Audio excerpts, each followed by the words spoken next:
Hello વિદ્યાર્થી મિત્રો, નમસ્કાર. જય મામાદેવ. તન્ના એજ્યુકેશનલ કેમ્પસ ગોંડલ, ધોરણ 7, વિષય હિન્દી, કે જેમાં આપણે કાવ્ય 5 સ્વપોથીનું વર્ક છે એ કરી રહ્યા છીએ.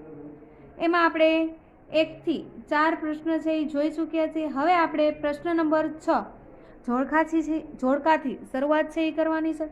વિદ્યાર્થી મિત્રો, જો તમારે સ્વાધ્યાયપોથીનું વર્ક આગળનું કંઈ બાકી હોય તો તમારે કમ્પ્લીટ કરી લેવાનું છે.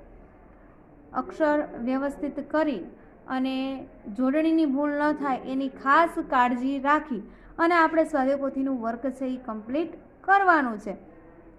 હવે કાવ્ય 5માં આપણે આગળના પ્રશ્નો જોઈએ. કાવ્ય 5 ધરતી કી શાન, એમાં પ્રશ્ન નંબર 6 ઉચિત જોડ મિલાઈએ, એટલે કે જોડકું છે એ આપણે અહીંયા જોવાનું છે. અ અને બ વિભાગ, કે અ વિભાગ છે એ આપણને પ્રશ્ન આપેલ છે, બ વિભાગમાં આપણને જવાબ આપેલ છે, પણ કેવા આપેલ છે? આડાઅવળા. એને આપણે વ્યવસ્થિત જોડી અને ઉત્તરમાં લખવાનું છે. એ મનુષ્ય કો આત્મા में, मनुष्य की आत्मा में, तो मनुष्य की आत्मा में स्वयं भगवान है. तो विकल्प सी आवशे. ब विभागમાંથી અહીંયા લખીએ कि मनुष्य की आत्मा में स्वयं भगवान है. बे, मनुष्य के नयनों में ज्वाल है. तो विकल्प ई पसंद करीशुं आपणे, ए जोड़ बनशे. 3, मनुष्य की भ्रुकुटी में तांडव का ताल है. तो एफ आवशे. ત્યારબાદ 4, मनुष्य की वाणी में युग का आह्वान है. मनुष्य की वाणी में युग का आह्वान है. ए विकल्प पसंद करीशुं आपणे, ए जोड़ बनशे. 5, मनुष्य की छाती में महाकाल है. तो बी जोड़ बनशे.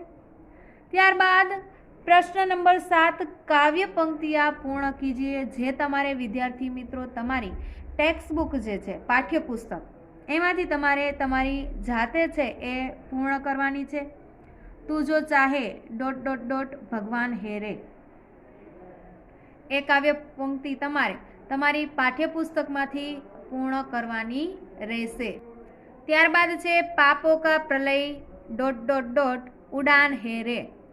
આ પણ કાવ્ય પંક્તિ તમારે તમારી પાઠ્યપુસ્તકમાંથી કમ્પ્લીટ કરવાની છે. ત્યારબાદ પ્રશ્ન 8 નિમ્નલિખિત શબ્દો કે સમાનાર્થી लिखिए, એટલે કે સમાનાર્થી શબ્દ છે એ અહીંયા આપણે લખવાના છે. પહેલું છે શાન, તો શાનનું સમાનાર્થી થશે ગૌરવ.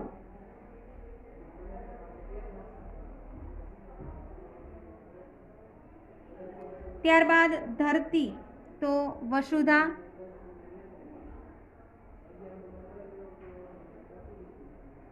ત્યારબાદ 3 મુખ, તો પ્રવાહ. 4 અંબર, તો ગગન.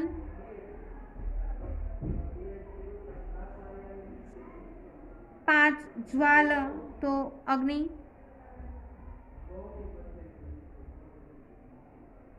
6 ભૂચાલ, તો ભૂકંપ.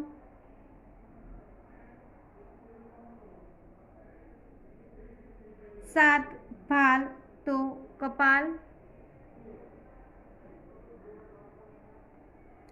8 ભ્રુકુટી, તો ભોં.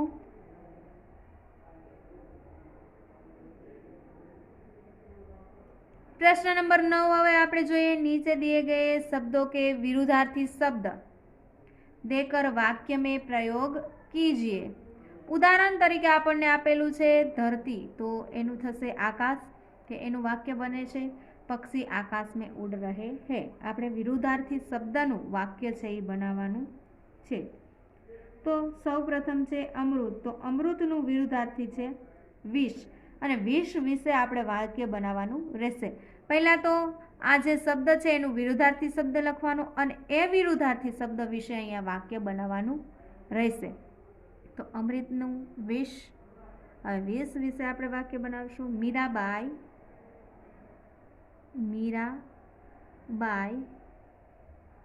ने विषपान किया था, ने विषपान किया था। खड़ी पाई। ત્યારબાદ 2 વરદાન, તો વરદાનનું વિરુદ્ધાર્થી છે અભિશાપ. અભિશાપ. તો અભિશાપ વિશે છે એ આપણે વાક્ય બનાવીશું. ऋषि मुनि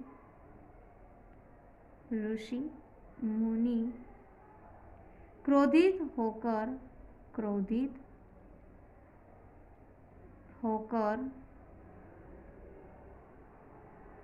दानवों को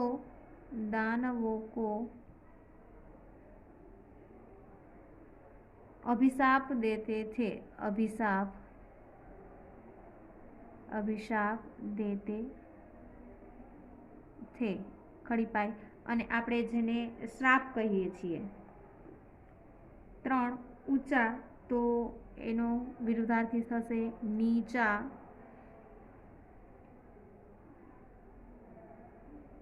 નીચા વિશે આપણે વાક્ય બનાવીશું. ચોરી પકડી જાને પર, ચોરી પકડી जाने पर, चोरी पकड़ी जाने पर चोर का सिर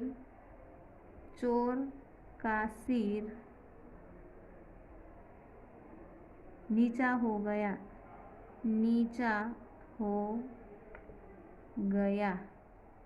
खड़ी पाई.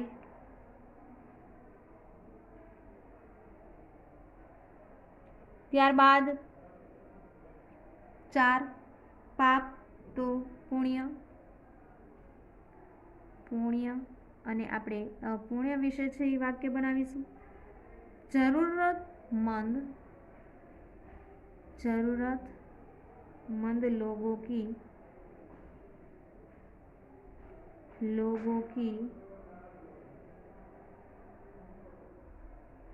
मदद करना एक पुण्य का कार्य है. एक पुण्य का कार्य है. खड़ी पाई. ત્યારબાદ 5 જીવન, તો મૃત્યુ.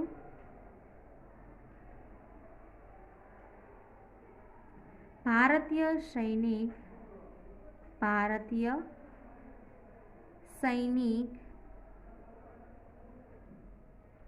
मृत्यु से नहीं डरते. मृत्यु से नहीं डरते. खड़ी पाई. विद्यार्थी मित्रों, प्रश्न नंबर 9 છે એ આપણે વિરુદ્ધાર્થી શબ્દ કમ્પ્લીટ કર્યા. હવે ત્યારબાદ પ્રશ્ન નંબર 10. निम्नलिखित शब्दों का शुद्ध उच्चारण कीजिए और शब्दकोश में से उनके अर्थ ढूंढकर बताइए. शुद्ध उच्चारण છે એ આપણે કરવાનું છે. તો પહેલું છે હુષ્ટ પુષ્ટ, તો તગડા. ત્યારબાદ 2 સંવાદ, તો બાતચીત. ત્યારબાદ 3 शीघ्र, तो जल्दी.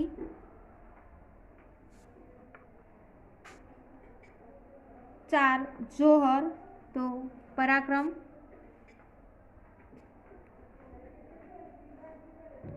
5 अजनबी, तो अनजान. 6 वेदांत, तो ब्रह्म विद्या. ત્યારબાદ 7 मुकद्दर, तो नसीब. ત્યારબાદ 8 शागिर्द, तो शिष्य. 9 वृत्ति मनोस्थिति.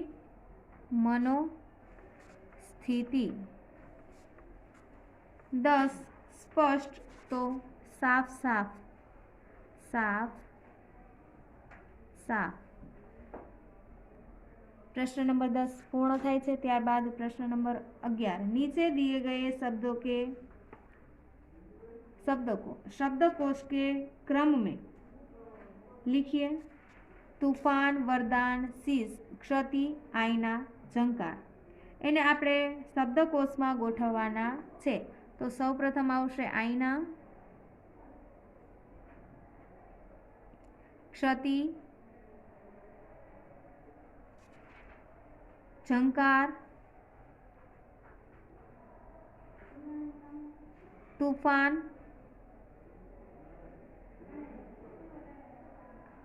वरदान, शीश। त्यारबाद प्रश्न नंबर 12। प्रश्न नंबर 12 आपने निबंध आपेलो छे। प्रदूषण विषय पर निबंध लिखिए। तो जो ये अपने निबंध आगे प्रदूषण का अर्थ कई तरह के हानिकारक और जहरीले तत्वों का पर्यावरण में मिलना है। એટલે કે પ્રદૂષણનો અર્થ થાય છે કે આપણને ઝેરીલા તત્વો અને હાનિ પહોંચાડનાર पर्यावरणથી આપણને મળે છે। प्रदूषण पृथ्वी पर रहने वालों जीवों के सामान्य जीवन को प्रभावित करता है और प्राकृतिक जीवन को बिगाड़ देता है। એટલે કે પ્રદૂષણ દ્વારા પૃથ્વી ઉપર રહેલા જીવો છે એને સામાન્ય જીવનમાં પ્રભાવિત કરે છે। એના દ્વારા છે એને ઘણું મળી રહે છે અને પ્રાકૃતિક જીવન જે છે પ્રકૃતિ છે એને नुकसान पहुँचाड़े छे। प्रदूषण के कई प्रकार है, जैसे कि ध्वनि प्रदूषण, वायु प्रदूषण, भूमि प्रदूषण, जल प्रदूषण। એટલે કે ઘણા બધા પ્રકારો अलग अलग પ્રદૂષણમાં આપણને જોવા મળે છે। ધ્વનિ એટલે કે અવાજનું પ્રદૂષણ, હવાનું પ્રદૂષણ, ભૂમિનું પ્રદૂષણ અને જળનું પ્રદૂષણ એમ અનેક કારણે આપણને પ્રદૂષણ છે એ જોવા મળે છે। वाहनों की बढ़ती संख्या, जहरीले गैस को उत्सर्जन, कारखानों के निकलने वाले धुएं आदि के कारण हमारे ग्रह पर वायु प्रदूषण दिन प्रतिदिन बढ़ता ही जा रहा है। એટલે કે આપણે જે કારખાનાઓ જે ફેક્ટરીઓ હોય છે એનો ધુમાડો છે, વાહનોનો ધુમાડો જે છે, ઝેરીલા ગેસો જે છે એના કારણે વાયુનું પ્રદૂષણ દિવસે ને દિવસે છે એ વધતું જાય છે। इस वायु प्रदूषण के कारण जिस हवा में हम सांस लेते हैं उसके द्वारा हमें कई तरह के फेफड़ों की बीमारियां हो जाती है। એટલે કે આ પ્રદૂષણવાળા હવાથી આપણે ફેફસામાં જાય છે ને એના કારણે આપણને નુકસાન પહોંચે છે અને ઘણી બધી બીમારીઓ થઈ શકે છે। इसी तरह के भूमि और जल प्रदूषण पानी तथा भूमि के कई तरह के कीटाणु, जीवाणु और हानिकारक रसायन आदि मिलने के कारण उत्पन्न होता है। કે આવી જ રીતે ભૂમિ પ્રદૂષણ અને જળ પ્રદૂષણ પણ થાય છે કે પાણીમાં ફેક્ટરીઓનું પાણી છે, ગંદુ જે પાણી છે, કલરવાળું પાણી હોય કે એ જે શુદ્ધ પાણીમાં મિક્સ થાય છે ને એના કારણે પણ પાણીનું પ્રદૂષણ વધતું જાય છે। ગટરનો નિકાલ છે એ શુદ્ધ પાણી સાથે થવો એના કારણે પણ જળ પ્રદૂષણ થઈ શકે છે। એવી જ રીતે ગંદુ પાણી ભૂમિમાં ઉતરતા ભૂમિ પ્રદૂષણ પણ વધતું જાય છે। વધારે પડતો આપણે જે ખાતરો જે ઉપયોગ કરીએ છીએ કે દવાઓ જે ઉપયોગ કરીએ છીએ એના કારણે પણ ભૂમિ પ્રદૂષણ છે એ વધે છે। पीने के पानी में कई तरह के कीटनाशक, फंगस और थोरियम आदि मिलने के कारण जल प्रदूषण जैसी समस्या उत्पन्न होती है। એટલે કે પીવાના પાણીમાં પણ ઘણા એવા રસાયણોનું મિક્સ થાય છે કે જેના કારણે આ ઘણી બધી જળ પ્રદૂષણની સમસ્યા છે એ ઉદ્ભવે છે। प्रदूषण की समस्या को रोकने के लिए सरकार को कई तरह के उपायों को अपनाने की आवश्यकता है। एक आने रोकवा माटे आपणे प्रयासों छे ए करवा जोईए। सरकार द्वारा जो प्रयासों करवामां आवे तो आपणे एने रोकी शकाय छे। आ समस्याने छे ई दूर करी शकाय। इसके लिए वाहनों के उपयोग को कम करने के साथ पानी की बचत करनी होगी तथा जैविक खेतों को बढ़ावा देना होगा।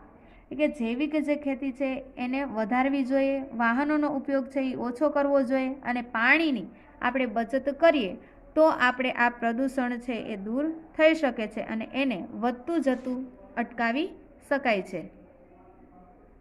વિદ્યાર્થી મિત્રો, અહીંયા આપણું કાવ્ય 5 ધરતી કી શાન પૂર્ણ થાય છે સ્વાધ્યાય પોથીમાં। તમારે તમારી સ્વાધ્યાય પોથીમાં વ્યવસ્થિત સારા અક્ષરે લખવાનું છે, સાથે સાથે પાકું પણ કરતું જવાનું છે.